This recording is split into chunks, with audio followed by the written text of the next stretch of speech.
why are the people most frustrated by the system, so you guys, often the ones that are best placed to lead change? Now, I really want you to sit with that thought for just a moment.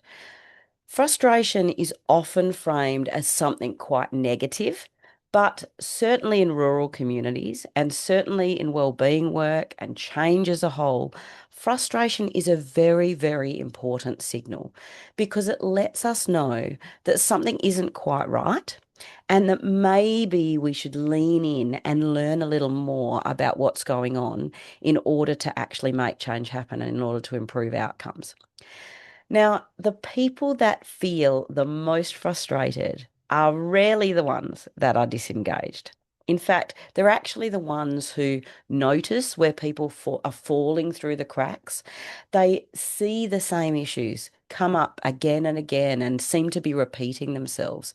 They feel that discomfort with things that we just seem to be carrying on with them and acting like business as usual. But, as someone who's frustrated, you think, why? How can everybody just carry on when it's like this? Because something's just not right.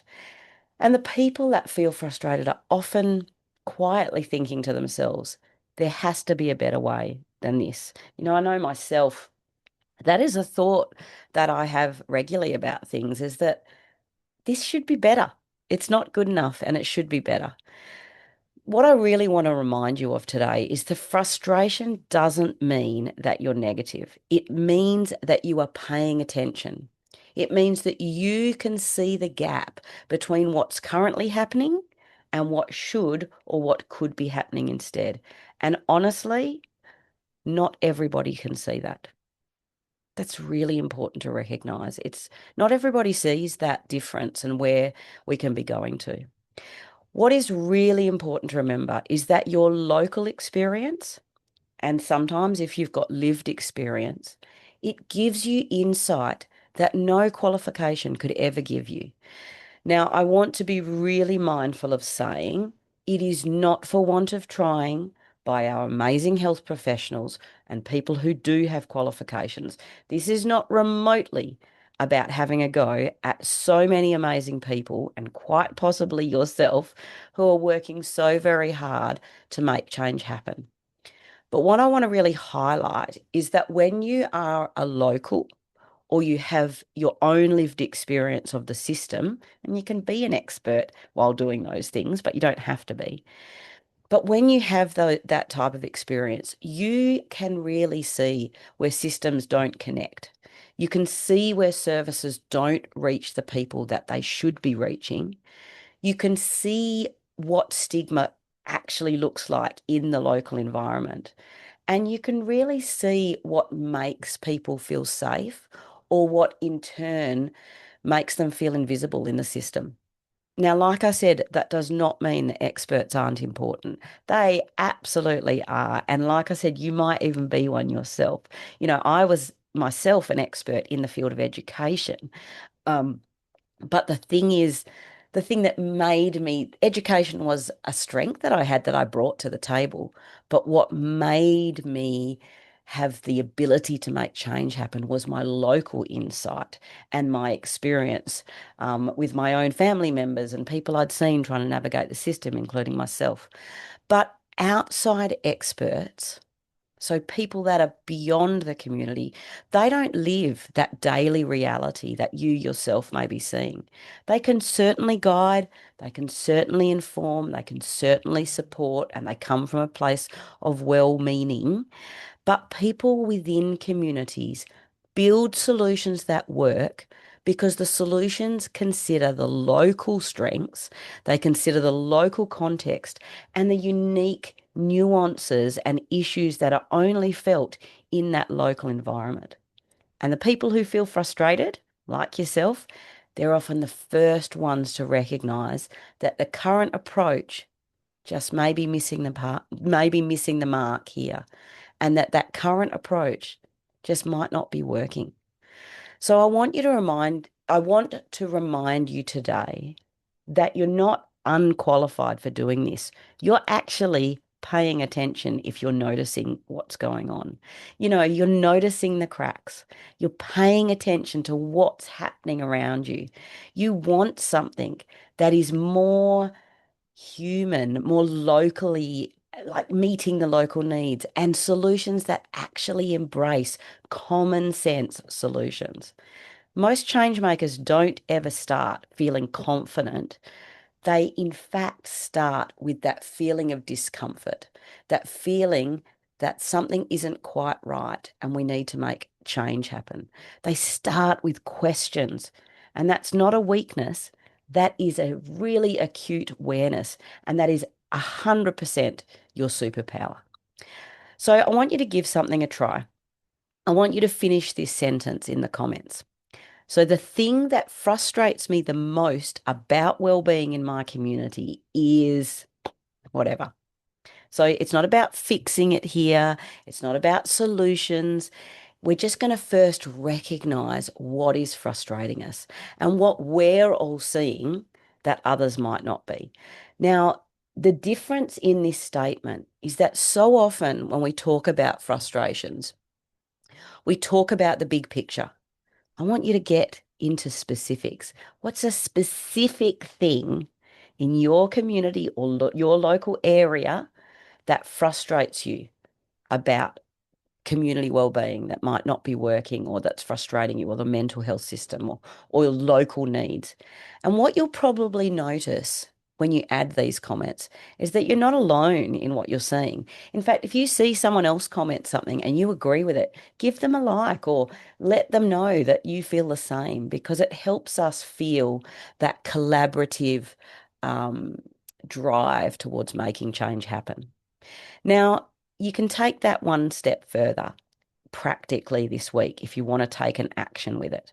So take that frustration you've just named, jot it down in the middle of a piece of paper, and I want you to dig a little deeper. Think about, who is it affecting in your local area? What might be preventing? So what's the current approach around that issue or that frustration? And what could be preventing that from the current solution from actually working? I want you to really dig in beyond the surface level thoughts. Think about where it's happening, when it's happening, what's happening. And when you think of what, ask yourself another question to dig that little bit deeper and really try to uncover what's going on around that. Because frustration often points us directly to unmet needs that we can be addressing. It often helps us identify overlooked voices that haven't been heard and, shockingly, quite often haven't been asked. And it helps us see the issues going on behind the issues. And that is so very often where huge opportunity for change can be created. Just remember, you don't need to solve it at this point, just notice it. That awareness is a huge first step that is very often missing, but can help us create really meaningful change. Look, over the next couple of weeks, I'm really going to keep unpacking this idea that community well-being doesn't start by picking a program or just looking for funding as your first step. It really focuses on getting clear on the issues that are happening, tapping into local insight, and connecting and setting up connections with other people who care enough to notice these frustrations and these cracks just like you. So if you've been thinking, mate, I don't have the title, I can't do this, but I do see what's going on and I do feel frustrated and I want to make a difference, then let me reassure you, you are exactly who should be creating local wellbeing solutions. Sorry, I'm going to say that again. You're exactly who should be creating local wellbeing solutions. We're really building towards something that can make significant change happen. If you've ever heard my own story of my own local community where, we've that community that I'm still part of has accessed over $750,000 worth of funding to improve wellbeing in a local town of 2,000 people. That just still blows my mind. There is huge change you can make happen. And getting clear on what's going on first and believing in yourself as someone who can make that change is so very much that first step you need to lean into. I'm going to really be sharing more about that very, very soon. And I'm going to be giving you something that can really help you move the needle further in terms of believing in yourself and taking those first few steps. So just keep an eye out in this group so that you can see it very soon. In the meantime, if you're interested in getting on the wait list for my Community Wellbeing Changemaker membership, head to the link in the description because it's a really good time to get on that wait list. I just want to leave you with this. Frustration isn't the problem. Silencing that frustration is. Leaning into that frustration, acknowledging what's going on, and really creating that awareness. It matters. Your experience matters, and your community needs people willing to notice the cracks and notice the problems and not just wait for a solution to come.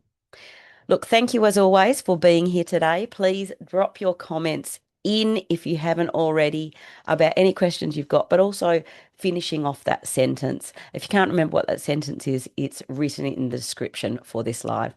I will see you next week. And as always, let's stop watching the mental health statistics and let's start changing them. And I'll talk soon. See you later.